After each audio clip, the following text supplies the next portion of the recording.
What's this? What we got here is delicious in dungeon. Right off the back, looking at the cover, it's really good.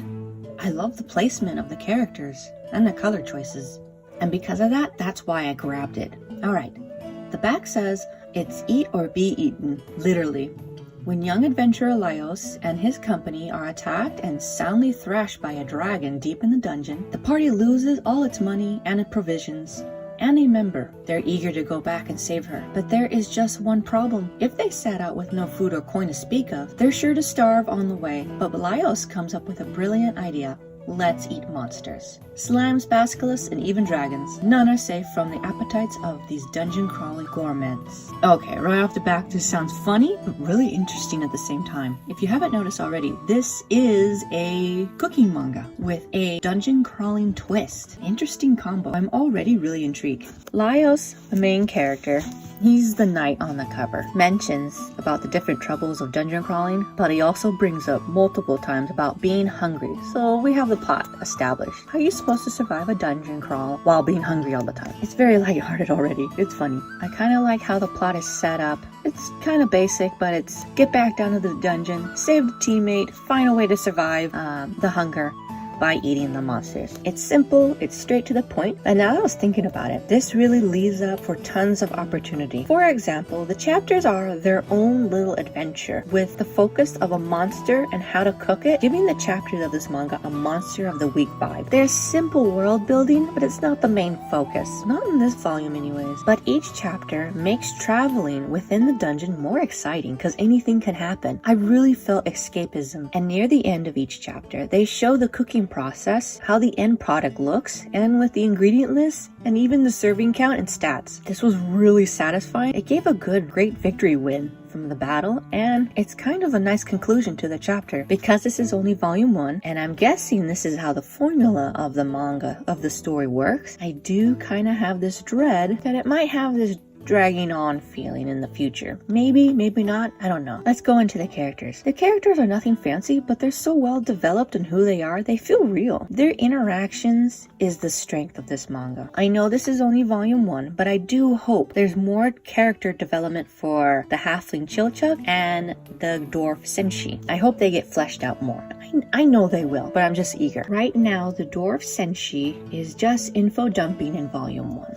It's not that bad. It sounds a lot worse than it is. It's actually very informative. The knight on the cover, Laios, the guy I've been mentioning in the beginning, he's very odd, but really likable. I don't know how to describe it. I can keep talking about how weird he is, but I actually have nothing bad to say about him. He's kind of funny. And then there's the mage, the elf mage, Marcel. She is pretty hilarious because her reactions to eating monsters. It's pretty relatable, and she's pretty funny at moments. I actually burst out laughing a couple times. The dialogue in this manga is great. Everybody has their own voice. I wasn't confused on who was talking. And when Senshi, the dwarf, info dumps, it's just quick to the basic understanding of what he's talking about. So don't worry. The pacing is really good. I didn't feel like it was rushing either. So it's a really good pace. I never had the feeling of being bored. I kept turning the pages to see what would happen next. If anything, the battle scenes are a bit lacking. They're short and end within a few pages. It's a little disappointing, but it's not really a problem. I just like fight scenes, that's all. Although those fight scenes are short, they're really clever and thought out, so it's very entertaining.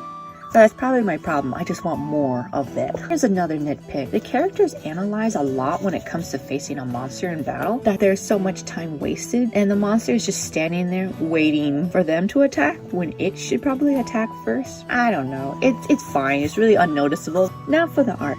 It's nothing fancy, yet it's really pleasing. There's a lot of chibi and doodle faces, which is okay. It's not cringy when it shows up. It actually fits the situation when it does happen, and the characters when they do make the funny faces. The artist is really good at anatomy, so we get a lot of cool angles of the character. So it's not just panels of them talking and analyzing. So this is pretty neat. There's lots of expressions in their faces. This is dialogue heavy. Like I said, while they're talking, you get cool angles and you get different expressions why they analyze things. I was never really bored watching them talk. At the end of this manga, they give a little bit of extra pages about the characters and the monsters. I always love when manga does this. This manga has an excellent setup, and it's so refreshing to see something new. For a while, manga was starting to look all the same, so when this came out, I was excited. Even though I'm not into cooking manga, I kept turning the pages, like I said. I couldn't stop until the end. It's no epic fantasy, but everybody should give it a read. It's perfect for light fantasy fans, and it's perfect for anyone who's curious about the dungeon crawling world, and for people who are fans of it. This is a light-hearted, fun adventure, so if you're into serious manga, this might not be your thing. Speaking of serious, one more nitpick. They say they're out to save a team member that was killed by a dragon, and yet there's no sense of urgency to save